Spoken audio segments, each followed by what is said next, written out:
ஆண்டவராகிய இயேசு கிறிஸ்து நியாயாதிபதியாகிய கர்த்தர் என்று சொல்லுகிற தலைப்பில் ஆண்டவருடைய வார்த்தைகளை பேசுவதற்கு ஸ்தோத்திரம். ஆண்டவர் நமக்கு கிருபை கொடுத்தார். தேங்க்யூ. யோவான் எழுதிய சுவிசேஷம் அதனுடைய 5ஆம் அதிகாரம் அதனுடைய 21, 22 வசனத்தை மையப்படுத்தி ஆண்டவருடைய வார்த்தைகளை நாம் கவனித்து வருகிறோம். வாசிக்கிறேன், கேளுங்கள். பிதாவானவர் மரித்தோரை எழுப்பி உயிர்ப்பிக்கிறது போல குமாரனும் தமக்கு சித்தமானவர்களை உயிர்ப்பிக்கிறார்.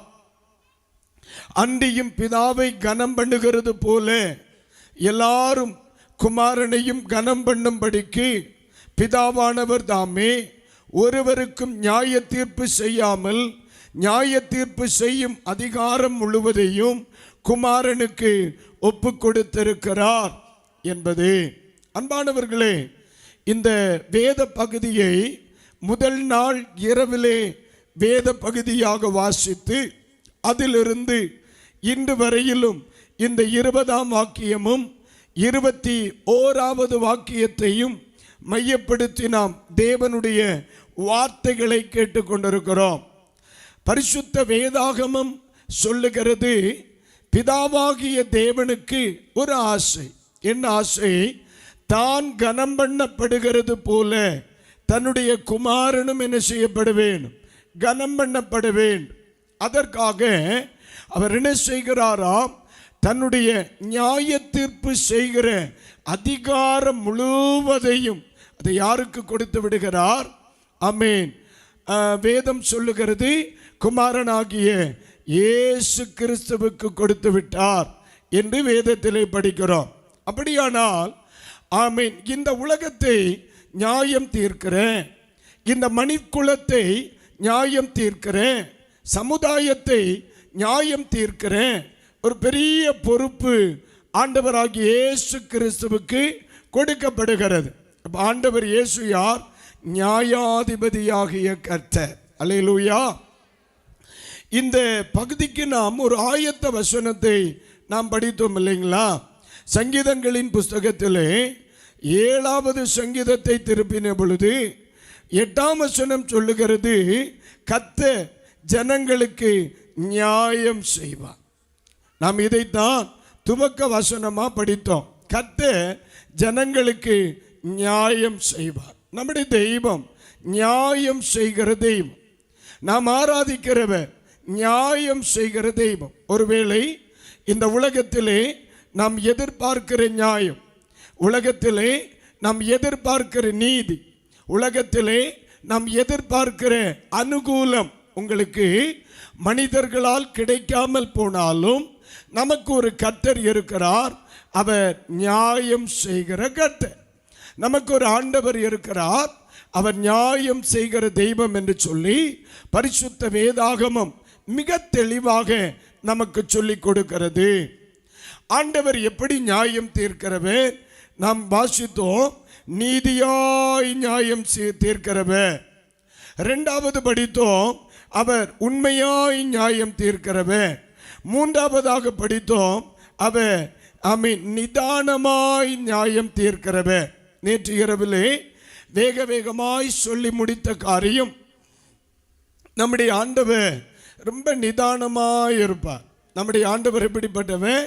நிதானமாய் இருப்பார். சில நேரங்களிலே நாம் அவசரமாய் நம்முடைய காரியங்களை செய்வோம், அவசரமாக இருப்போம். மனிதன் ஆரம்ப காலத்திலிருந்தே மனிதனுக்கு ஒரு அவசர புத்தி இருந்துக்கிட்டே இருந்துச்சு. நேற்றைக்கு நான் சொன்னேன் பாருங்க, ஆதாம் வெளியே போயிருந்தார், ஏவாளோடு பிசாசு பேசினார். ஆதாம் வருகிறது வரைக்கும் ஏவாள் என்ன செய்யலை? காத்திருக்கலை, அவசரமாக சாப்பிட்டாங்க. அப்புறம் ஆண்டவர் வருகிற அந்த வேளையில் வரையிலும் காத்திருக்காம ஆதாமும் வாங்கி சாப்பிட்டார். அப்போ 2 பேருக்குள்ளேயும் அவசரமான ஒரு சுபாவம் இருந்துச்சு. அடுத்து நீங்கள் பார்த்தீங்க அப்படின்னு சொன்னால், அவர்கள் 2 பேரும் நிர்வாணிகள் என்று அறிந்தவுடனே தாமாகவே இலையை பறித்து தங்களுக்காக ஒரு வஸ்திரத்தை ஆயத்தப்படுத்தி கொண்டார்கள். அந்த விஷயத்திலையும் அவர்கள் கொஞ்சம் அவசரமாக தான் செயல்பட்டாங்க. அம்மா அதை ஒரு கணம் யோசித்து பாருங்க. இன்னைக்கு அப்படிப்பட்ட ஒரு உடை நமக்கு இருந்தா ஆடு மாடெல்லாம் என்ன பார்வை பார்த்துருக்கோம் இல்லையா? தோத்துறோம். அப்படி மனிதர்கள் அந்த காலத்திலிருந்தே அவசரப்பட்டு அவசரப்பட்டு அவசரப்பட்டு அநேக நேரங்களிலே தன்னுடைய எதிர்காலத்தை இழந்து விட்டார்கள். நல்ல குடும்பத்தை இழந்து விட்டார்கள்.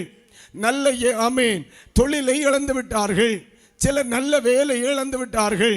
சிலர் நல்ல ஆவிக்குரிய ரட்சிப்பை இழந்து போனான். கர்த்தருக்கு ஸ்தோத்திரம். ஒரே ஒரு உதாரணத்தை சொல்றேன்.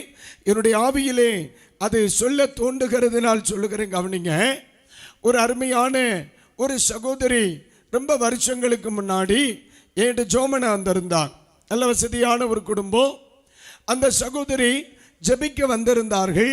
அவர்களுக்காக ஜெபித்து விட்டு, அவர்கள் சொன்ன காரியத்திற்காக ஜெபித்து விட்டு அம்மை ஜெபித்து கொண்டிருக்கும் பொழுது பரிசுத்த ஆவியானவர் சொன்ன ஒரு காரியம், என் மகளே, உன்னுடைய வாழ்க்கையில் மனிதர்களின் வார்த்தைகளை கேட்டு உன்னுடைய வாழ்க்கையை வேகமான முடிவெடுத்து வாழ்க்கையை மண்மேடி ஆக்கி விட்டாயே என்று சொல்லி பரிசுத்த ஆவியானவர் பேச ஆரம்பித்தார்.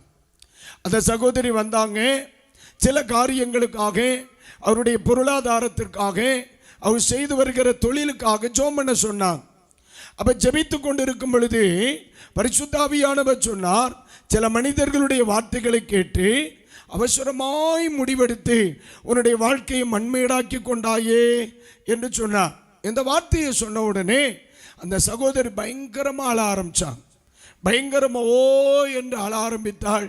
நான் ஜெபிக்கிறதே கேட்கல, எனக்கே கேட்கலன்னு வைங்களேன், அவ்வளோ அழ ஆரம்பிச்சான். ஜெபத்தை முடிச்சுட்டு, என்னம்மா நீங்கள் மனிதனுடைய வார்த்தைகளை கேட்டு என்ன அவசரமாக முடிவெடுத்திருக்கிறீங்க அப்படின்னு சொல்லி கேட்ட உடனே அவங்க சொன்ன ஒரு வார்த்தை, இவர்களுக்கு பல கோடி ரூபாய் இன்வெஸ்ட்மெண்ட்ல அவங்க தொழில் செய்கிறவங்க.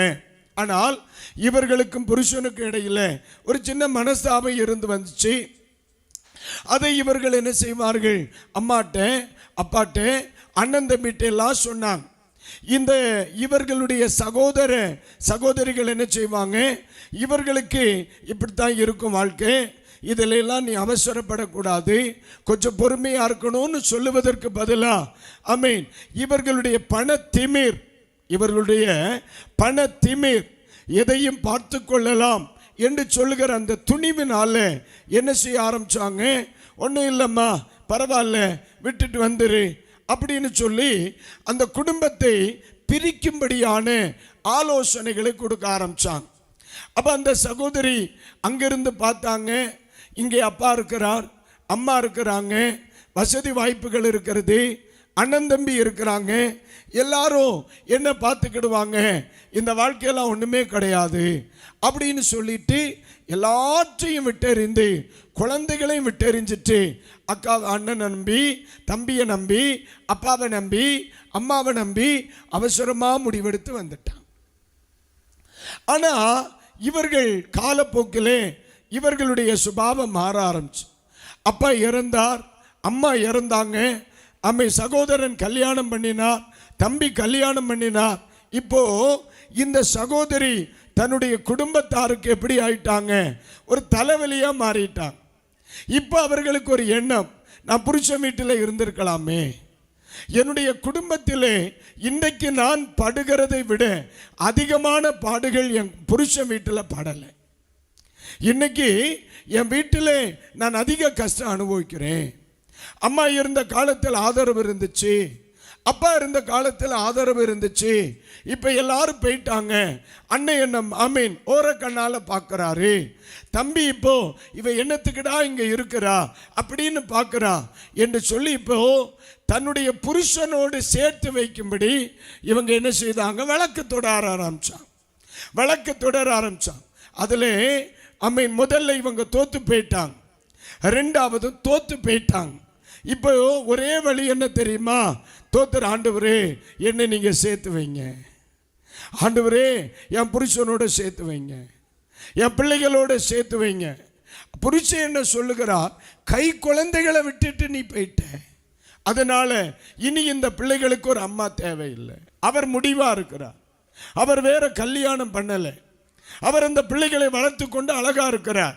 இந்த சகோதரி அவசரப்பட்டு எடுத்த முடிவு, அண்ணனை நம்பி, அக்காளை நம்பி, தம்பியை நம்பி, குடும்பத்தாரை நம்பி, இப்ப பாருங்க அவசரப்பட்டு எடுத்த முடிவு இன்னைக்கு தனியா விட்டு, ஆதரவுக்கு யாரும் இல்லை, அன்பு செலுத்த யாரும் இல்லை, பாசத்துக்கு யாரும் இல்லை. அதனால தான் சொல்றேன், அநேக குடும்பங்கள் இன்னைக்கு சிதைந்து போவதற்கு காரணம் அவர்களுடைய அவசரம்.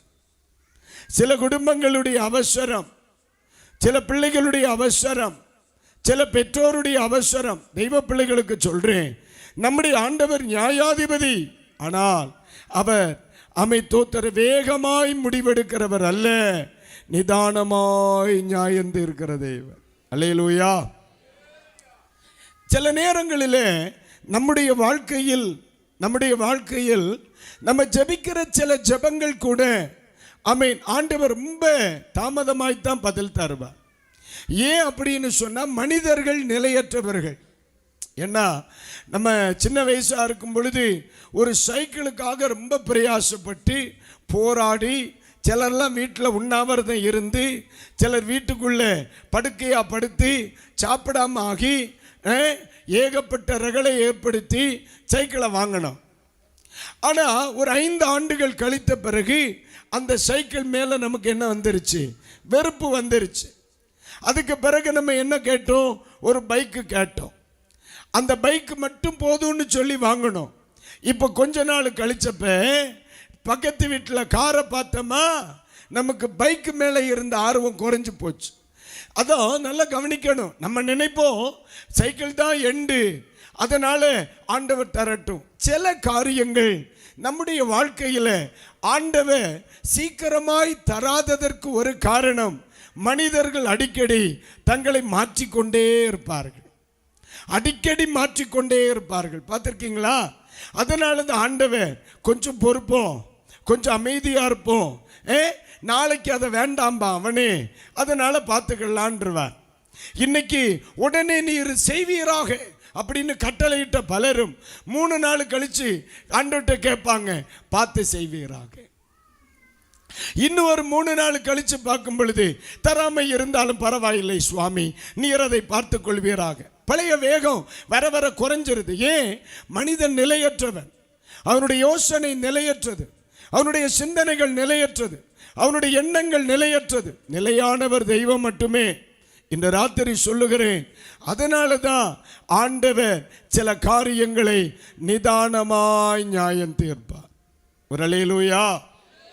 என்னுடைய செய்தியை கேட்கிற எல்லா தெய்வ பிள்ளைகளுக்கு நான் சொல்லுகிற வார்த்தை, நம்முடைய ஆவிக்குரிய வாழ்க்கையிலே அவசரமாகாது, நம்முடைய குடும்ப ஜீவியத்திலே அவசரமாகாது, நம்முடைய ஊழிய பாதையிலே அவசரமாகாது. காரணம், அவசரமாய் எடுத்த எல்லா முடிவுகளும் ஆபத்தில் தான் முடிந்திருக்கிறது. அதனால தேவ சித்தத்துக்கு நம்மை ஒப்பு கொடுப்போம்.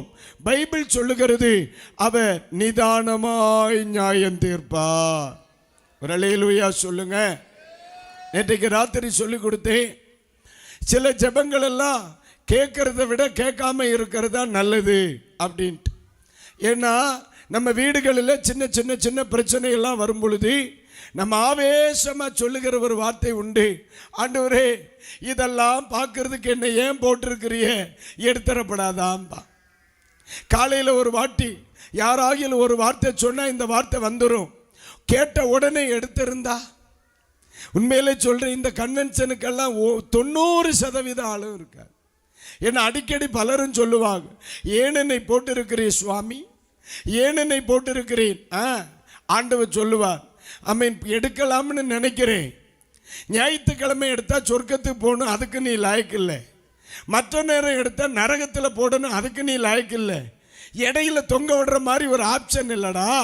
அதனால கொஞ்ச நாள்லையாவது சரியாவியான்னு பார்த்து உன்னை கொஞ்சம் பார்த்துட்டு இருக்கிறேன்ற. என்னை கேட்கிறவர்களுக்கு சொல்றேன், ஊழியத்திலும் சரி ஆவிக்குரிய வாழ்க்கையில சரி, ஆமீன், பொருளாதாரத்திலே சரி, வாழ்வாதாரத்திலே சரி, குடும்ப வாழ்க்கையில சரி, படிப்பிலே சரி, ஒரு நாளும் அவசரமாகாது. நம்முடைய நிதானமாய் நியாயம் தீர்க்கிற தெய்வத்தின் சுபாவம் ஒரு தெய்வ பிள்ளைக்கு அதிகமாக. கைகளை உயர்த்தி விரலேலுயா, கர்த்தருக்கு ஸ்தோத்திரம் உண்டாகட்டும். இன்னும் வேதத்திலே ஆமீன் ஸ்தோத்திரம் வாசிக்கும் பொழுது ஆமீன் சங்கீதங்களின் புஸ்தகம் 67 பாருங்க. ஆமீன் சங்கீதங்களின் புஸ்தகம் 67வது சங்கீதத்தில் 4வது வசனத்தை ஆமீன் ஸ்தோத்திரம் வாசிங்க பார்க்கலாம். தேவரீ ஜனங்களை நிதானமாய் நியாயம் தீர்த்து பூமியில் உள்ள ஜாதிகளை நடத்துவீர். ஆதலால் ஜாதிகள் சந்தோஷித்து கம்பீரத்தோடு மகிழ கடவர்கள். கைகளை உயர்த்தி அல்லேலூயா. இந்த பகுதியில் சங்கீதக்காரன் தன்னுடைய பாடலை எழுதும் பொழுது அழகாய் சொல்லுகிறார், ஜனங்களை நீ நிதானமாய் நியாயம் தீர்ப்பீர் ஆண்டவரே. அதுவே ஒரு பெரிய சந்தோஷமா பாருங்க. அதனாலே எல்லா தேவ பிள்ளைகளுக்கு நான் சொல்லுகிற வார்த்தை, தேவ சித்தத்துக்கு ஒப்பு கொடுத்து விடுங்கள். அது உங்களுடைய வாழ்க்கையிலே மிகவும் ஆழமானது, மிகவும் அழகானது. அதுதான் சரின்னு நான் நினைக்கிறேன். எப்படின்னா, ஆண்டவராகிய இயேசு கிறிஸ்து அழகாக ஒரு ஓமையை சொன்னார். என்ன ஓமை? லூக்கா எழுதிய சுவிசேஷம் 18ஆம் ஆமீன் அதிகாரத்தை பாருங்க. லூக்கா எழுதிய சுவிசேஷம் அதனுடைய 18வது அதிகாரத்திலே 6வது வசனத்திலையும் 7வது வசனத்திலையும் 8வது வசனத்திலையும் எழுதப்பட்டிருக்கிற ஒரு பகுதியை ஆமீன் தோத்திர வாசிங்க பார்க்கலாம். பின்னும் கர்த்தர் அவர்களை நோக்கி, அநீதி உள்ள அந்த நியாயாதிபதி சொன்னதை சிந்தித்து பாருங்கள்.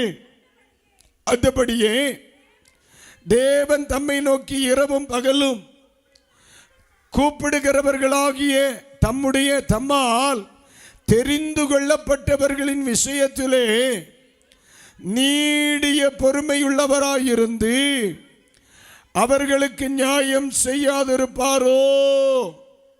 அந்த வார்த்தை எல்லாரும் கவனிங்க.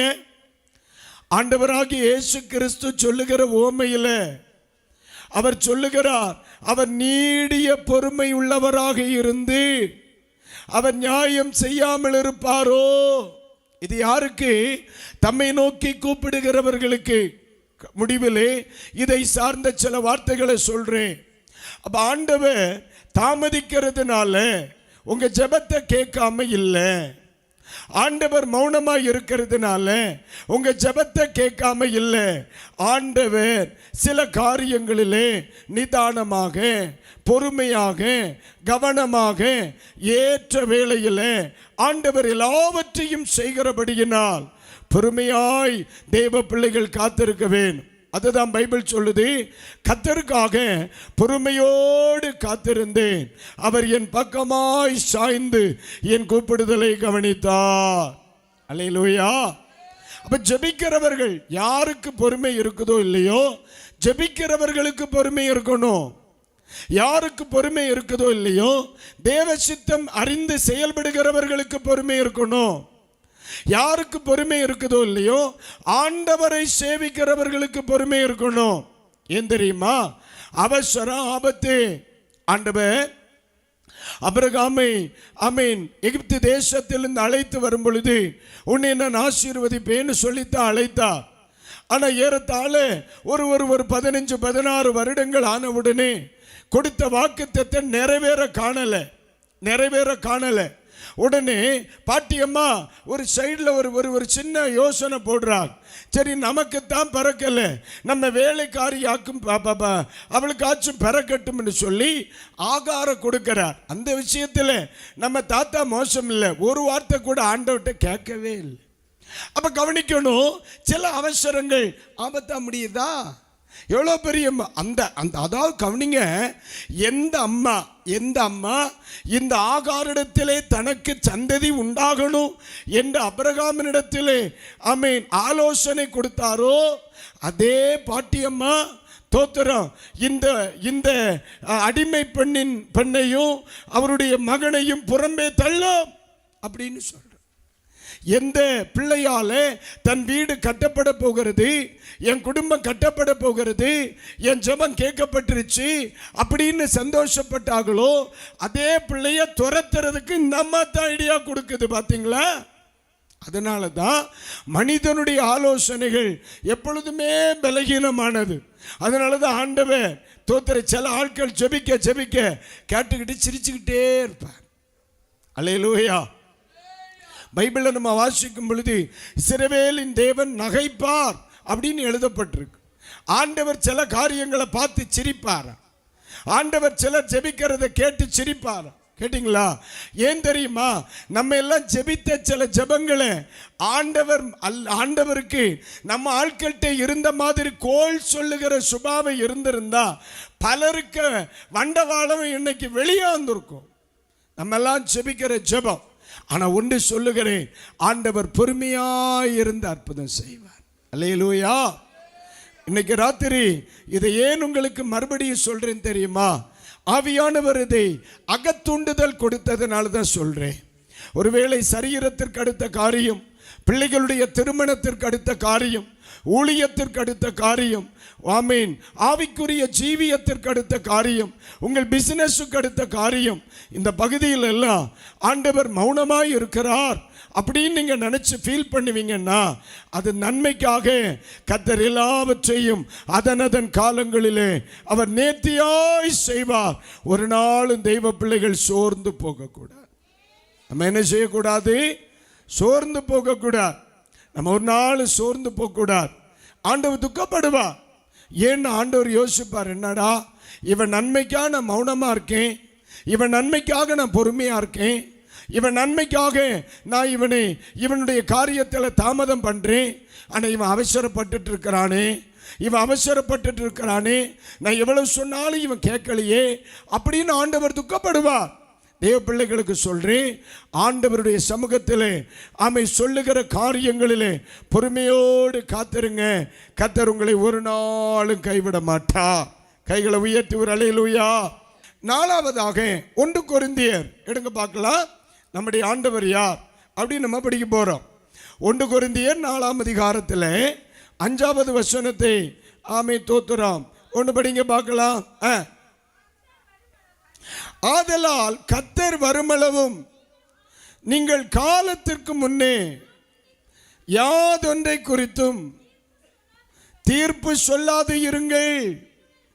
இருளில் மறைந்திருக்கிறவைகளை அவர் வெளியரங்கமாக்கி இருதயங்களின் யோசனைகளையும் வெளிப்படுத்துவார். அப்பொழுது அவனவனுக்குரிய புகழ்ச்சி தேவனால் உண்டாகும். அல்லேலூயா. நீங்க நல்லா கவனிக்கணும். நம்மில் பலரும் வழக்கு தொடர்ந்தவர்கள் உண்டு, நம்மில் பலரும் வழக்குக்குட்பட்டவர்கள் உண்டு. கடந்த ராத்திரியில் நான் சொன்னேன், வழக்கு தொடர்ந்த காலத்திலே நீதியரசர் ஒருவர், இடையிலே பலரும் வருவார்கள், இடமாற்றத்திலே போய்விடுவார்கள். முடிவிலே இன்னொரு நீதியரசர் நமக்கு நீதி செய்வார், ஜட்ஜ்மெண்ட் கொடுக்கிறான்னு வைங்க. இந்த உலகத்திலே சாதாரணமாய் இருக்கிற எல்லா நியாயாதிபதிகளை விட ஆண்டவர் நியாயாதிபதியாய் இருக்கிற கர்த்தர் ரொம்ப சிறப்பானவர். என்ன அப்படின்னு சொன்னா, இந்த உலகத்தில் எல்லாருமே இப்போ பாருங்களேன், உங்களுக்கு அந்த அனுபவம் உள்ளவர்களுக்கு தெரியும், குற்றவாளியாய் எண்ணப்படுகிறவர்கள் ஆமீன் வழக்குக்காக போய் நிற்கிறவங்க கூண்டில் நிற்பாங்க. சாட்சிகள் ஆமீன் தோத்திரம் என்ன செய்யப்படும், வாய்மொழி கேட்கப்படும். வழக்கறிஞர்கள் மாறி மாறி என்ன செய்வார்கள், ஆர்கியூ பண்ணுவாங்க, பேசுவாங்க, குற்றம் நிரூபிக்கும்படி பலவிதமான முயற்சி பண்ணுவாங்க. ஆனால் இந்த நீதியரசர் இருக்கிறார்ல, ஜட்ஜ் இருக்கிறார் தெரியுமா, அவர் சாட்சியின் அடிப்படையில் தான் நியாயம் தீர்ப்பார். வழக்கறிஞர் சொல்லுகிறதான கருத்துக்கள் அதன் அடிப்படையில் தான் நியாயம் தீர்ப்பார். ஆனால் நம்முடைய நீதிபரர் அப்படி கிடையாது. நம்முடைய ஆண்டவருக்கு வேற ஒரு ஸ்பெஷல் கிஃப்ட் இருக்கு பாருங்க. என்ன அப்படின்னு சொன்னா, எல்லாருடைய இருதயத்தையும் அறிகிறதான ஒரு பெரிய கிருபை. அல்லேலூயா, கர்த்தருக்கு ஸ்தோத்திரம். அப்ப நம்முடைய ஆண்டவருக்கு இருக்கிற பெரிய கிருபை என்ன அப்படின்னு சொன்னா, பைபிள் என்ன சொல்லப்பட்டிருக்கிறது பாருங்க. அவர் சொல்ல, ஆதலால் கர்த்தர் வருமளவும் நீங்கள் காலத்துக்கு முன்னே யாதொன்றையும் குறித்து என்ன செய்யாதீங்க, தீர்ப்பு சொல்லாதீங்கன்ட்டு. ஏன்னா சிலர் நம்முடைய பார்வையில் நலமாய் தோன்றுகிறது, ஆண்டவருடைய பார்வையில் நலமாய் தோன்றணும்னு அவசியம் இல்லை. நம்முடைய பார்வையில் தவறாய் தோன்றுகிற காரியங்கள் ஆண்டவருடைய பார்வையில் தவறாய் தோன்றணும்னு அவசியம் இல்லை. அதனால தான் சொல்றேன், நமக்கு சில நாட்கள் நமக்கு தோன்றின சரி, கொஞ்ச நாளைக்கு பிறகு தப்பா தெரியுதில்ல. ஒரு ஆமேன்னு சொல்றீங்களா? அடிக்கிறது தப்பா சரியானே அப்பாவா இருக்கும்போ நீங்க சரிதானக்கா, அக்கா சப்போர்ட் பண்றா, தேங்க்யூக்கா. ஆனா நீங்க பிள்ளையா இருந்த காலத்தில் உங்க அம்மா உங்களை அடிச்சாங்களா? அடிச்சாங்க தானே? அன்னைக்கு அது உங்களுக்கு சரியா தெரிஞ்சுதா, தப்பா தெரிஞ்சிச்சா? தப்பா. நான் வாங்கினப்ப அடிச்சது தப்பு, நான் கொடுத்தப்ப அடிச்சது சரி. பெரம்பு ஒண்ணுதான். எனக்கு வலிச்சப்போ என்ன இருந்தாலும் இந்த கிழவி இப்படி செய்திருக்கப்படாது. அப்பாட்ட போய் கேட்குறாங்க, அப்பா இவளை ஏன் கட்டினீர்? இதுக்கு முந்தின வந்த சம்பந்தத்தை கட்டி இருக்கலாமே, என்ன பாடுபடுத்துறாய்வே அப்படின்னு பேசுறோம். ஏன் கிழவி அடிக்குது? ஆனா அதே நானு அப்பாவா மாறும் பொழுது, அம்மாவா மாறும் பொழுது, என் பிள்ளை படிக்கலைன்னா, என் பிள்ளை தப்பு செய்தா அடிக்கிறேன். வாங்கினப்போ தப்பா தெரியுது, கொடுத்தப்ப சரியா தெரியுது. வாங்கினப்ப அதுக்கு ஏற்ற வசனங்களை நம்ம பேசுவோம். கொடுக்கும்போ பிரம்பை கையாடாதவன் தன் மகனை, வெரி குட், என்ன வசனம் பாரு. அல்லேலூயா. அப்ப சமயத்திற்கு ஏற்றபடி நம்மை நாம் மாற்றிக்கொள்கிறோமா இல்லையா? ஆண்டவர் சொல்லுகிறார், எப்பா இன்னைக்கு உனக்கு சரியா தெரிகிறது, நாளைக்கு உனக்கே தப்பா தெரியும். இன்னைக்கு உனக்கு தப்பா தெரிகிறது, நாளைக்கு உனக்கு சரியா தெரியும். அதனால காலத்துக்கு முன்னே எதை குறித்தும் தீர்ப்பு சொல்லாதேன்ட்டார். அல்லேலூயா, அல்லேலூயா. ஆண்டவரை மாதிரி தெளிவா போதித்த ஒருத்தரை பார்க்க முடியாது. அதனால தான் சொன்னார். அதனால தான் தேவ பிள்ளைகளுக்கு சொல்றேன், தேவையில்லாம மற்றவர்களை சாப வார்த்தைகளை சொல்லுகிறவர்கள் இன்னைக்கு ராத்திரி நீங்க நினைச்சுக்கிடணும், நீங்க தேவையில்லாத சாப வார்த்தைகளை சொல்லி அவன் அதற்கு பாத்திரவான் இல்லை என்றால் நீ சோலி முடிஞ்ச. ஏன் ஆண்டவர் என்ன சொல்லி இருக்கிறார்? உன்னை ஆசீர்வதிக்கிறவர்களை நான் ஆசீர்வதிப்பேன், பிளஸ் உன்னை சபிக்கிறவர்களை நான் சபிப்பேன், உன் சத்துருவுக்கு நான் சத்துருவாயிருப்பேன். இதுதான் தெய்வ ஜனத்துக்கு தெய்வம் கொடுத்த வார்த்தை. நான் இந்த மன்னிச்சுக்கிடணும், நீ நல்லாவே இருக்க மாட்டேன்னு நான் சொல்லிட்டேன். ஆனா இந்த வார்த்தைக்கு இவர் பாத்திரவான் இல்லை. இப்ப ஆண்டவருடைய பார்வையில் யார் குற்றவாளி? நான் குற்றவாளி. அந்த வார்த்தை யாருக்கு திரும்பும்? எனக்கு திரும்பிடும். இன்னைக்கு நிறைய பேரு படாத பாடு படுகிறதுக்கு காரணம் அடுத்தவன் செய்த அநியாயம் அல்ல, இவன் அடுத்தவனுக்கு செய்த அநியாயம் ரிட்டர்ன் வந்தது. அல்லேலூயா. ஆனா இவங்க இப்ப என்ன சொல்றாங்க? யாரோ என்னவோ பண்ணி இருக்காங்க பிரதர்.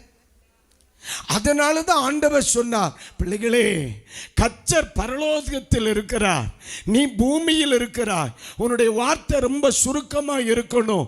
நீ காலத்துக்கு முன்னால எதை குறித்து தீர்ப்பு சொல்லாத. ஏன்னா மனிதன் முகத்தை பார்க்கிறான். எனக்கு பாஸ்டர் அவனுடைய முகம்தான் தெரியுது, அவருடைய இருதயம் தெரியுதா? தெரியாது. உங்களுடைய முகம் எனக்கு தெரியுது, என் முகம் உங்களுக்கு தெரியாது, உங்க யோசனை எனக்கு தெரியாது, உங்க சிந்தனை எனக்கு தெரியாது. அப்போ இந்த உலகத்திலே சரியான நியாயாதிபதி யார் தெரியுமாங்க? நீங்களோ நானோ கிடையாது. இருதயத்தின் அந்தரங்கங்களை அறிந்தவர் மட்டும்தான் சரியான நியாயாதிபதி. அவர் யாருன்னு சொல்றீங்க? அவர்தான் இயேசு. கைகளை உயர்த்தி அல்லேலூயா. அப்ப 4ஆம் அதிகாரத்தில் 5ஆம் வசனத்தில் படிக்கும் பொழுது, இருளில் மறைந்திருக்கிறவைகளை அவர் வெளியரங்கமாக்கி இருதயங்களின் யோசனைகளை வெளிப்படுத்துவார். அப்ப ஆண்டவர் இருதயத்திலே மறைந்திருக்கிற யோசனைகளை வெளியரங்கமாக்குகிற தெய்வம். ஒரு சில வசனங்களை உங்களுக்கு முன்னே வைக்கும்படி விரும்புகிறேன். மத்தேயு சுவிசேஷம் 6ஆம் அதிகாரத்தை திருப்புங்க. மத்தேயு சுவிசேஷம் 6ஆம் அதிகாரத்தில் பரிசுத்த வேதாகமம் நம்முடைய தெய்வத்தை குறித்து சொல்லுகிற வார்த்தை 6ஆம் அதிகாரத்தினுடைய 4ஆம் வசனத்தை ஒன்று படிங்க பார்க்கலாம். அப்பொழுது அந்தரங்கத்தில் பார்க்கிற உன் பிதாதாமே வெளியரங்கமாய் பதிலளிப்பார். நம்முடைய ஆண்டவருடைய பெயர் என்ன? அந்தரங்கத்தில் உள்ளவைகளை பார்க்கிற பிதா. நம்முடைய கண்கள் வெளியரங்கமாய் பார்க்கிறது, ஆண்டவர் அந்தரங்கத்தை பார்க்கிறார். சில மனிதர்கள் வெளியில நம்ம பார்க்கும் பொழுது praise the Lord brother, hallelujah brother, ஆமீன் அப்படின்னு சொல்லி பயங்கரமா நம்மள புகழுகிறது மாதிரி தோத்திர பேசுவாங்க. ஆனா இருதயம் எல்லாம் 10 பேரை தோத்திர அடக்கம் பண்ணின கல்லறையை விட ரொம்ப மோசமா இருக்கும். என்னை பார்த்து புகழுகிறதுனால அவ என்னை நேசிக்கணும்னு அவசியம் இல்லை. என்னை கடிந்து கொண்டதுனால அவ என்னை விரோதிக்கணும்னு அவசியம் இல்லை. சில நேரத்தில் சிலர் பண்ணுற வேலை என்ன தெரியுமா? ஒரு ஆள் ஏம்மா உன் பாட்டில் ஏதோ ஒன்று திருத்தினா நல்லா இருக்கும் அப்படின்னு நம்ம சொல்லுவோம் தெரியுமா? நம்மளை பெரிய விரோதின்னு நினைப்பாய், நம்மளை விரோதின்னு நினைப்பாய். அடுத்த ஸ்டேஜில் நீ இந்த தவறை செய்யாமல் இருக்கிறதுக்கு வேண்டியாக்க நான் என்ன செய்தேன்? உன்னை உபதேசம் பண்ணினேன். ஆனா அவன் தப்பு செய்யான்னு தெரிஞ்சும் சூப்பரா இருந்த பிரதர் அடிச்சு மின்னுங்க நீ ஏத்தி விடுகான் தெரியுமா? அவனுக்கு இவன் தெய்வம் போல, இவனுக்கு அவன் தெய்வம் போல. அவனாக்கு உனக்கு வீட்டுக்கிட்ட பெரிய படுகுழி தோண்டுவான் அவனை விளவில கேக்கு. நம்ம நினைப்போம் நம்மளை பாராட்டுகிறவர்கள் எல்லாரும் நம்மளை சிநேகிக்கிறாங்க. இல்லை சகோதரா, இல்லை. நம்மை கடிந்து கொள்ளுகிறவனாக்கும் உண்மையா நம்மளை சிநேகிக்கியது. இன்னைக்கு பலருக்கும் ஆலயத்தில் கடிந்து கொள்ளுகிறது பிடிக்காது, உபதேசிக்கும் கடிந்து கொள்ளுகிறது பிடிக்காது, அப்பா அம்மா கடிந்து கொள்ளுகிறது பிடிக்காது, வாத்தியார் கடிந்து கொள்ளுகிறது பிடிக்காது.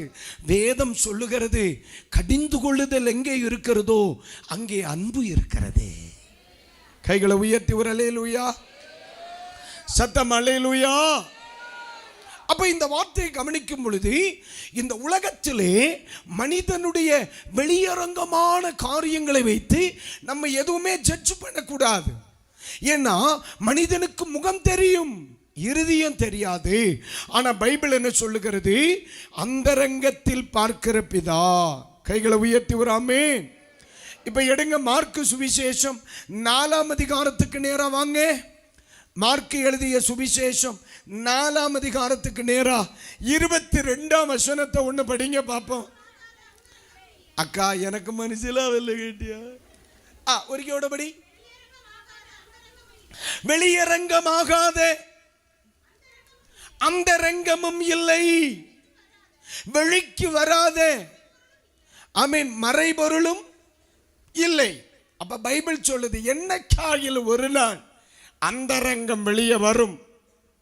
அப்ப இன்றைக்கு ராத்திரியில் என்னுடைய வார்த்தைகளை கேட்கிற தேவ பிள்ளைகளுக்கு சொல்லுகிறேன், ஆமே ஸ்தோத்திரம், வெளியரங்கமாகாத ஒரு மறை பொருள் இல்லை. எல்லாம் ஒரு காலத்தில் வெளியே வரும். அதற்காக தெய்வ மக்கள் காத்திருக்கணும், தெய்வ ஜனங்கள் காத்திருக்கணும். பைபிள்ல வாசிக்கும்போ பிரசங்கியின் புஸ்தகம் 12ஆம் அதிகாரம் திருப்புங்க. ஒரு சில வசனங்களை உங்க முன்னாடி வைக்கிறேன். பிரசங்கியின் புஸ்தகம் அதனுடைய 12ஆம் அதிகாரத்தில் 14ஆம் வசனம் ஒன்று வாசித்து உதவி செய்யக்கா. ஒவ்வொரு கிரியையும் அந்தரங்கமான ஒவ்வொரு காரியத்தையும் நன்மையானாலும் சரி தீமையானாலும் சரி தேவன் நியாயத்திலே கொண்டு வருவார். ஒரு ஆமீன் சொல்லுங்க. அது நன்மையா இருந்தாலும் சரி நியாயத்தில் வரும், தீமையா இருந்தாலும் சரி நியாயத்தில் வரும். இன்னைக்கு தன்னுடைய செல்வ திரட்சியினால் அநியாயத்தை செய்து மறைத்து வைக்கிறவர்களா இருந்தாலும் சரி, யாரா இருந்தாலும் என் சத்தத்தை கேட்கிறவங்களுக்கு நான் சொல்லுவேன், வெளியரங்கமாகாத எந்த மறைபொருளும் இல்லை. தெய்வம் ஒரு நாள் எல்லாவற்றையும் நியாயத்தில் கொண்டு வருவார். அவனுடைய கிரியைக்கு தக்க பலன் கண்டிப்பா வெளிப்படுத்தப்படும். என் ஆண்டவர் இருதயங்களை அறிகிற தெய்வம். நம்முடைய தெய்வம் நீதி உள்ள நியாயாதிபதி. கர்த்தர் ஒருவனையும் தண்டியாமல் விடார். நான் என்னைக்குமே சொல்றேன், தெய்வ மக்களுக்கு ஒரு அற்புதமான எண்ணம் இருக்கணும். நம்முடைய கிரியைக்கு தக்க பலனை தெய்வம் கண்டிப்பா தருவார். உப்பு தின்னவன் வெள்ளம் குடிப்பாடை.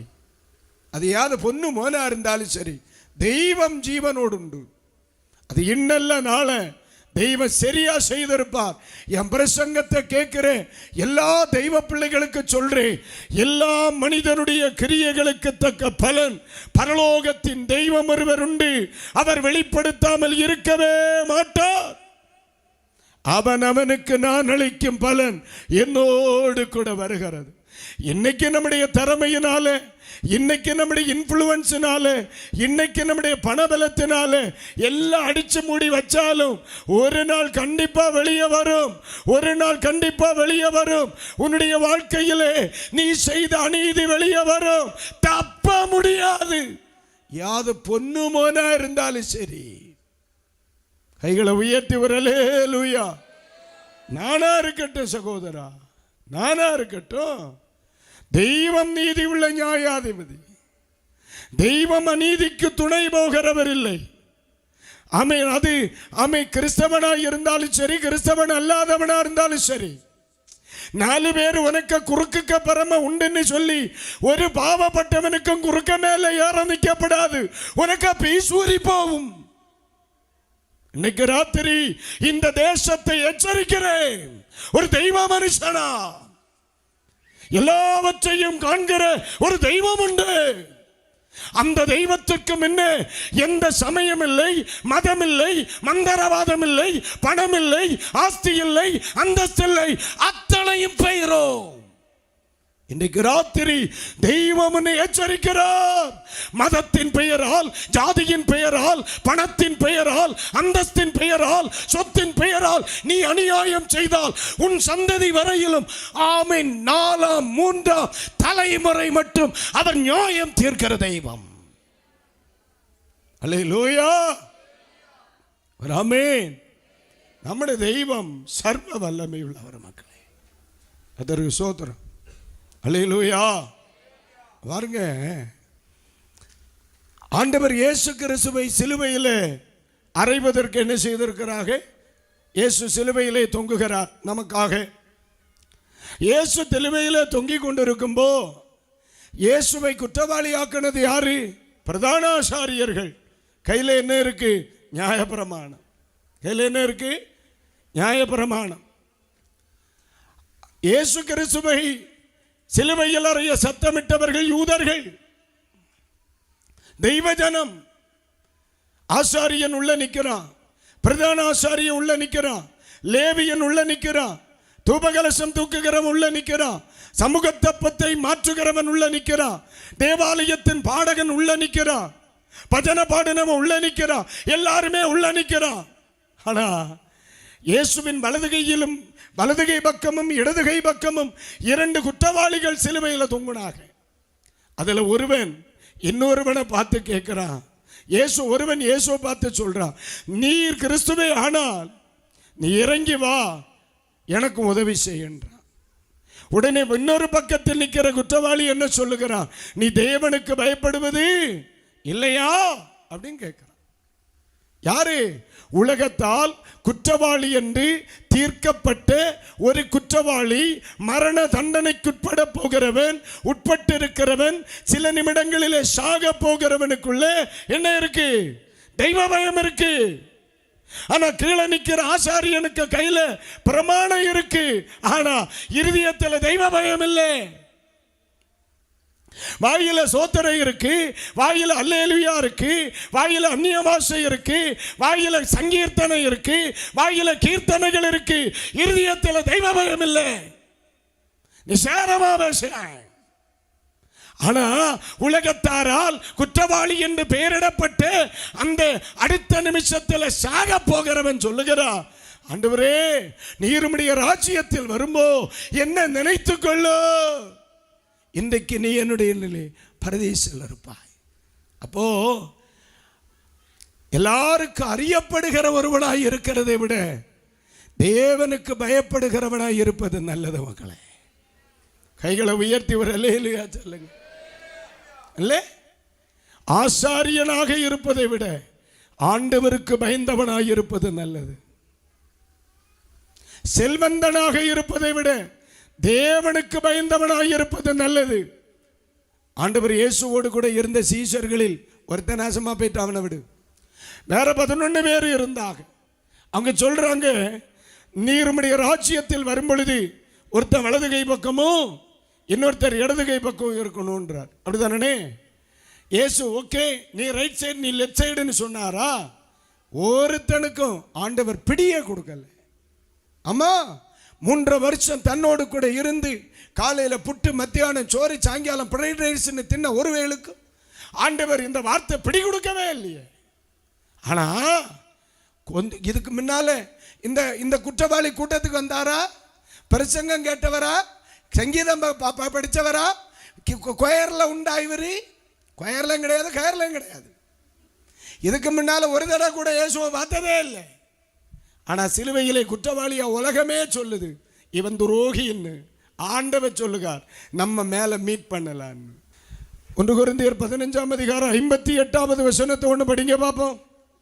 ஆகையால் எனக்கு பிரியமான சகோதரரே, எல்லாரும் தெய்வ மக்களும் படிக்கணும்னா எல்லாரும் தெய்வ மக்களும் ஒன்று படிக்கணும். வசனத்தை, கர்த்தருக்குள் நீங்கள் படுகிற பிரயாசம் விருதாவாய் இராது என்று நீங்கள் அறியணும்.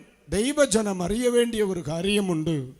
கர்த்தருக்குள்ள நீங்க படுகிற பிரயாசம் ஒரு நாளும் விருதாவா போகாது. ஆண்டவர் தானே சொன்ன, ஒரு கலசம் தண்ணீர் கொடுத்தால் அதனுடைய பலன் உண்டு. அல்லேலூயா. இந்த கன்வென்ஷனில் நீங்கள் சிலர் பாடினாக, சிலர் இசை மீட்டினாக, சிலர் சேரெல்லாம் பறக்கி பிள்ளைகள் போட்டாக, சில பிள்ளைகள் வால் போஸ்ட் ஓட்டினாக, இதெல்லாம் செய்தீங்களே. அவர் சொன்னார், ஸ்தோத்திரம், எந்த பிள்ளைகளும் எந்த எதிர்பார்ப்பும் இல்லை. அதுதான் உங்கள் வெற்றியே. இந்த பூமியில் நீங்கள் அதை எதிர்பார்த்திருந்தா உயரத்திலிருந்து கிடைச்சிருக்காது என்னைக்குமே. அதான் பைபிள் சொல்லுது, நீங்கள் எதை செய்தாலும் மனிதனுக்கென்று செய்யாமல் கர்த்தருக்கென்றே செய்யுங்க. அப்போ எல்லா தெய்வ பிள்ளைகளுக்கு ஒரு காரியம் அறியணும், கர்த்தருக்குள் படுகிற பிரயாசம், ஹை ஃப்ரீக்வன்சி கொஞ்சம் குறைச்சு, கர்த்தருக்குள்ளே படுகிற பிரயாசம் ஒரு நாள் என்ன செய்யாது? விருதாவாய் போகாது. என்ன செய்யாதா? விருதாவாய் போகாது. நான் கர்த்தருக்காக ஏதாவது செய்கிறேன், அதே சில நேரத்தில் நம்மிடத்திலிருந்து உதவி வாங்குகிறவர்கள் நம்ம மறந்துடுவாங்க. பார்த்துருக்கீங்களா? நீங்கள் நல்லா கவனிக்கணும். யாருக்கு நீங்கள் அதிக ஒத்தாசை பண்ணுறவங்களோ அவங்க தான் உங்களுக்கு ஆபத்தானவனாக மாறுவாங்க. இதை எனக்கு அனுபவம் உண்டு என்று சொல்கிறவர்கள் மட்டும் கை உயர்த்தி ஒரு அல்லேலூயா சொல்லுங்க. இதுக்கு மேலே நான் என்ன பேசினா அப்போ பார்த்துக்கலாம். அதுதான் யாருக்கு நம்ம அதிக நன்மை செய்து. என்னுடைய 31 வருஷம் என் ஊழிய அனுபவத்தில் நான் பார்த்துருக்கேன். எந்த குடும்பம் நல்லா வரணும்னு நம்ம தோள் கொடுக்கமோ அவன் தான் நம்மளை அதிகமாக வேதனைப்படுத்துவான். சரி, அதுக்குன்னு சொல்லி நன்மை செய்யாம விட முடியுமா? மனிதனுக்காகவா செய்கிறோம்? அவனுடைய புகழ்ச்சிக்காகவா செய்கிறோம்? அவங்க தருகிற பாராட்டுக்காகவா செய்கிறோம்? இல்லையே. நன்மை செய்யுங்கள் என்று என்னை படிப்பித்தது யார்? எனக்காக சிலுவை சுமந்த இயேசு அல்லவா? எனக்காக சிலுவை சுமந்த இயேசு இல்லைங்களா? ஆண்டவர் என்ன சொன்னார்? எதை செய்தாலும் மனிதனுக்கென்று செய்யாமல் கர்த்தருக்கென்றே செய்யுங்க. யோவான் எழுதிய சுவிசேஷம் 2ஆம் அதிகாரத்தை எடுங்க. அவர் இப்படி சொன்னதை அவர் மரித்தோரிலிருந்து எழுந்தின பின்பு அவருடைய சீஷர்கள் நினைவு கூர்ந்து வேத வாக்கியத்தையும் இயேசு சொன்ன வசனத்தையும், ரைட், தேங்க்யூ, 23 பஸ்கா பண்டிகையிலே எருசலேமில் இருக்கையில் அவர் செய்த அற்புதங்களை அநேகர் கண்டு, ஒரு அல்லேலூயா. இங்க நிறைய பேர் விசுவாசம் வச்சாங்களா? எதனால? அவர் செய்த அற்புதங்களை கண்டு. இன்னைக்கு நிறைய பேர் அப்படித்தான் ஓடிட்டு இருக்கிறாங்க. என்ன? வசனத்தை கேட்டு தோத்திரம் விசுவாசிக்கணும். அவன் நிற்பான். அற்புதங்களை கண்டு விசுவாசிக்கிற எந்த கூட்டமும் நிற்காது. அல்லேலூயா. அற்புதமும் அடையாளங்களும் எல்லாம் எதுக்கு? வசனத்தை உறுதிப்படுத்துறதுக்கு. நம்ம விசுவாசிக்க வேண்டியது எதை? வசனத்தை. அதனால தெய்வ பிள்ளைகள் வசனத்துக்கு செவி கொடுக்கணும். வராமே சொல்ல சரிதானே? வசனத்துக்கு செவி கொடுக்கணும். நம்முடைய செய்திகளிலே, நம்முடைய சபைகளிலே, ஆலயத்திலே அதிகமாய் கர்த்தருடைய வசனத்தை கேட்கணும். கர்த்தருக்கு ஸ்தோத்திரம். சில சபைகளிலே தோதர் ஒரு நாள் முழங்கமூட்டிலேருந்து போயிட்டு இருக்கும்போ ஒரு சபை இருக்கு. அந்த சர்ச்சில் கொஞ்சம் பேர் பிரசங்கம் பண்ணிட்டு இருக்கிறார் ஐயர்வாள். கொஞ்சம் பேர் வெளியே நிற்கிறாங்க.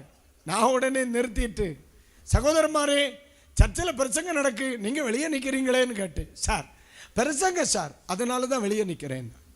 நான் உடனே கொடுத்தேன் கூட. நீ எதுக்கு ஆலயத்துக்கு வந்தேன்? ஆண்டவருடைய வார்த்தைகளை கேட்க தானே. அப்போ என்ன பண்ணணும்? ஆலயத்துக்குள்ளே போகணும், வசனத்தை கேட்கணும். நம்முடைய ஜீவியத்தில் வசனத்தை கேட்டால் தான் விடுதலை. இந்த உலகத்தில் எல்லாம் அழிஞ்சு போகும், வசனத்தின் ஒரு உறுப்பாகில என்ன செய்யாது? அழிந்து போகாது. வராமே அல்லேலூயா. இப்போ அற்புதங்களை கண்டு விசுவாசிக்கிறாக. தொடர்ந்து படிங்க. அப்படி இருந்தும் எல்லாரும் இந்த வார்த்தையை கவனிங்க. இயேசு எல்லாரையும் அறிந்திருந்தபடியால் எப்படி அற்புதத்தை கண்டு எல்லாரும் இயேசுவை விசுவாசித்தாங்க. ஆனா பைபிள் சொல்லுது எல்லாரும் விசுவாசிகள் தான். எல்லாருடைய இருதயத்தில் இருந்ததை இயேசு அறிந்திருந்தபடியினால் எல்லாரையும் நம்பி என்ன செய்யல? இணங்கல. காரணம் என்ன? பாட்டு நல்லா தான் இருக்கு, பிரசங்கம் நல்லா தான் இருக்கு, வசனம் நல்லா தான் இருக்கு, எல்லாம் நல்லா தான் இருக்கு, இருதயம் சரியில்லையே. இல்லையா? எல்லாருடைய இருதயத்தை அவர் அறிந்தபடியினால் அறிந்து என்ன செய்யல? இணங்கவில்லை. கைகளை உயர்த்தி ஒரு அல்லேலூயா சொல்லுங்க. 25ஆம் வசனத்தை படிங்க. மனுஷன் இருதயத்திலே உள்ளத்தில் இருப்பதை அவர் அறிந்திருந்தபடியால் மனுஷரை குறித்து ஒருவரும் அவருக்கு சாட்சி கொடுக்க வேண்டியது இல்லை. நம்ம இயேசுவுக்கு அல்லேலூயா சொல்லுங்க. அண்ணே, யார் உன்னை குறித்து பராதி சொன்னாலும் கேட்க மாட்டார்னே. இயேசு கோல் கேட்கிறவர் அல்ல. யார் என்ன சொன்னாலும் சரி, அவன் இருதயத்தில் இருந்து அவர் கற்றுக்கொள்வாரை தவிர யாரு சொல்லி அவர் கேட்க மாட்டார். நம்முடைய தெய்வம் யாருக்கும் பட்சமாய் செயல்படுகிறவர் அல்ல. அதனாலதான் அவர் நீதி உள்ள நியாயாதிபதி. அதனாலதான் அவர் உண்மையுள்ள நியாயாதிபதி. அதனாலதான் அவர் எல்லாம் அறிந்த நியாயாதிபதி. அதனாலதான் இந்த இயேசுவை நீ அறின்னு சொல்றோம். அதனாலதான் இவர் இயேசுவை ரட்சகர்னு சொல்றோம். அதனாலதான் இந்த இயேசு நம்முடைய தேசத்திற்கு தேவை என்று சொல்கிறோம். பைபிள் என்ன சொல்லுது? அவருடைய நாமத்தின் மேல் விசுவாசம் உள்ளவர்களாய் அவரை ஏற்றுக்கொண்டவர்கள் எத்தனை பேர்களோ அவர்களை பிள்ளைகளாகும்படி கர்த்தர் என்ன செய்தாராம்? அதிகாரம் கொடுத்தார். கர்த்தருக்கு ஸ்தோத்திரம். அல்லேலூயா. நம்ம இன்னைக்கு இன்றைய வேத பகுதி என்ன? வெளிப்படுத்தின விசேஷம் முடிச்சிருது. வெளிப்படுத்தின விசேஷம் 22 தானே? எடுங்க பார்க்கலாம். வெளிப்படுத்தின விசேஷம் அதனுடைய 22ஆம் அதிகாரம் 8ஆம் வசனத்திலிருந்து இன்னைக்கு படித்தோம். 10ஆம் வசனத்திலே கர்த்தருக்கு ஸ்தோத்திரம். படிங்கக்கா. பின்பு அவர் என்னை நோக்கி, இந்த புஸ்தகத்தில் உள்ள தீர்க்க தரிசன வசனங்களை முத்திரை போட வேண்டாம், காலம் சமீபமா இருக்கு. எம்மா, அநியாயம் செய்யறவன் இன்னும் செய்யட்டும், விடு. கர்த்தர் பார்க்கிறார். அசுத்தமா இருக்கிறானா இருக்கட்டும், கர்த்தர் பார்க்கிறார். நீதி உள்ளவன் செய்யட்டும், பரிசுத்தம் உள்ளவன். ஒரு அல்லேலூயா, ஒரு அல்லேலூயா சொல்லுங்க. பரிசுத்தம் உள்ள யாரையாவது கண்டா அவர்களை பார்த்து என்ன சொல்லணும்? இன்னும் பரிசுத்தமாகணும்னா ஆமே, இன்னும் பரிசுத்தமாகணும். பரலோகத்துக்கு போகணும் இல்லையாப்பா? இன்னும் பரிசுத்தமாகணும். நீதி செய்கிறவனை கண்டா அவனை ப்ரமோட் பண்ணணும். என்னது? இன்னும் நீதி செய்யணும். என்னம்மா, நம்முடைய தெய்வ நியாயாதிபதி, அவர் நியாயம் செய்வார். எவ்வளவு நன்மை செய்யணுமா நன்மை செய்யணும், எவ்வளவு நீதி செய்யணுமோ நீதி செய்யணும், எவ்வளவு பரிசுத்தமா இருக்கணுமோ பரிசுத்தமா இருக்கணும். அடுத்த வசனம் என்ன சொல்லுது? நான் சீக்கிரமா வரேன், அவன் அவனுடைய கிரியைகளின்படி அவன் அவனுக்கு நான் அளிக்கும் பலன் என்னோடு கூட வருகிறது. கைகளை உயர்த்தி வராமே. இயேசு சீக்கிரம் என்ன செய்வார்? வருவாரம்மா. இயேசு சீக்கிரம் வருவார். இந்த குடும்பம் இந்த கன்வென்ஷன் நடத்தி இருக்கு, அதற்குரிய பலன் தெய்வம் தருவார். நீங்க இந்த வசனத்தை கேட்டீங்க, அதற்குரிய பலன் தெய்வம் தருவார். உங்களை தெய்வத்துக்கு தெரியும். என்ன, நான் ஒரு வசனத்தை மட்டும் சும்மா உங்களுக்கு நினைவுக்கு கொண்டு வருகிறேன். இனி ஒரு 2-3 நிமிஷத்தில் நான் உங்களை எழுப்பிடுவேன். அதாவது இயேசு பேதுருட்ட பேசுவார். நீ என்கிட்ட அன்பா இருக்கிறியான்னு கேட்பார். உடனே அவர் சொல்ல, நேசிக்கிறேன்பார். மறுபடியும் நீ என்கிட்ட அன்பா இருக்கிறியாம்பார். மறுபடியும் இவர் என்ன சொல்லுவார்? நேசிக்கிறேன்பார். மறுபடியும் நீ அன்பா இருக்கிறியான்பார். அப்போ பேதுருக்கு ரொம்ப துக்கமாயிரும்.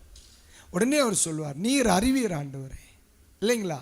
நீ அதுதான்மா, எல்லாரையும் அவர் அறிவார்.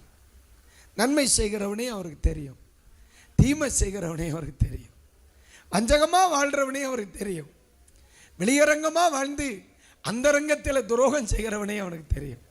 ஏசப்பா சீக்கிரம் வருவார். அவனுக்குள்ள பலன் அவரிடத்தில் இருக்கிறது. ஒருவனையும் கத்த விடவே மாட்டார். அவனுக்குள்ள பலன் கொடுத்தேயா. ஒரு அல்லேலூயா. உங்களை பார்க்கிறார், உங்களை அவர் பார்க்கிறார், உங்களை அவர் பார்க்கிறார். இந்த உலகத்தில் நம்ம மேடையில் நிற்கிறோம், நம்ம பேசுகிறோம், எல்லாரும் நம்மளை ஊழியக்காரனாக பார்க்குறாங்க. நம்முடைய மறைவிடத்தை ஆண்டவர் மட்டும்தான் பார்க்குறார். யாருக்கு தெரியும்? இல்லையா? யாருடைய மறைவிடம் யாருக்கு தெரியும்? இந்த உலகத்தில் யாரை குறித்து யாருக்கு தெரியுதோ இல்லையோ, என் அப்பனுக்கு இயேசுவுக்கு நம்மளே தெரியும்.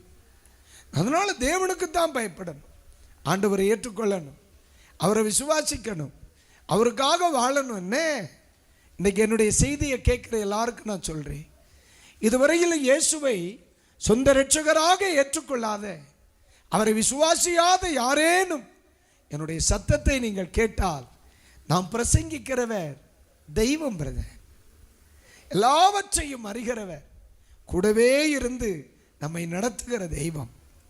இதுவரையிலும் உன்னுடைய வாழ்க்கை ஆண்டவருக்கு நீ கொடுக்கவில்லை என்றால், இன்றைக்கு ராத்திரி நீங்கள் இருக்கிற இடத்துல உங்கள் வாழ்க்கையை நீங்கள் ஆண்டவருக்கு கொடுக்கலாம். ஒருவேளை இதுவரையிலும் உங்கள் தனிப்பட்ட வாழ்க்கையை வெளியரங்கமாக ஒரு கிறிஸ்தவனாக வாழ்ந்துட்டு அந்த ரங்கத்திலே அஞ்ஞானிகளை போல் இருப்பீர்களானால், இன்றைக்கு ராத்திரியிலே மனந்திரும்ப அழைக்கிறார், மனந்திரும்ப அழைக்கிறார். அல்லேலூயா. பெயர் கிறிஸ்தவனாக, ஆலயத்தில் பெயர் இருக்கு, ஆலயத்தில் பெயர் இருக்கு, ஆனால் அம்மி பிராண்டி ஷாப்பில் அக்கௌண்ட் இருக்கு, பீடி கடையில் அக்கௌண்ட் இருக்கு, விபச்சாரியோட உறவு இருக்கு. அப்படிப்பட்ட ஒரு வாழ்க்கை வாழக்கூடாது. ஆண்டவர் சீக்கிரமா வருவார், அவர் அவர்களுக்குரிய பலனை இயேசு கொண்டு வருவார். வராமே, ஏனெனில் கர்த்ததாமே ஆரவாரத்தோடும் பிரதான தூதருடைய சத்தத்தோடும் தேவ எக்காலத்தோடும் வானத்திலிருந்து இறங்கி வருவார். அப்பொழுது கிறிஸ்துவில் மரித்தவர்கள் முதலாவது எழுந்திருப்பார்கள். பின்பு உயிரோடு இருக்கிற நாமும் அவருக்கு எதிர்கொண்டு போக மேகங்களின் மேல் எடுத்துக்கொள்ளப்பட்டு இவ்விதமாய் என்றென்றைக்கும் அவரோடு கூட இருப்போம். இந்த கிறிஸ்தவ வாழ்க்கையெல்லாம் வேலை கிடைக்கிறதுக்கோ, வெளிநாட்டுக்கு போகிறதுக்கோ, கார் வாங்கிறதுக்கோ, தோத்திரம் தேசத்தில் உயர்ந்த ஒரு வாழ்க்கை வாழ்வதற்கோ அல்ல. இதெல்லாம் பரலோகத்துக்கு போகிறதுக்கு மட்டும்தான். இயேசு சிலுவையில் மரிப்பதற்கு முன்னால் வீடு கட்டினாங்கன்னே, செல்வந்தர்களை வாழ்ந்தாங்க, ஃபாரின் போனாங்க.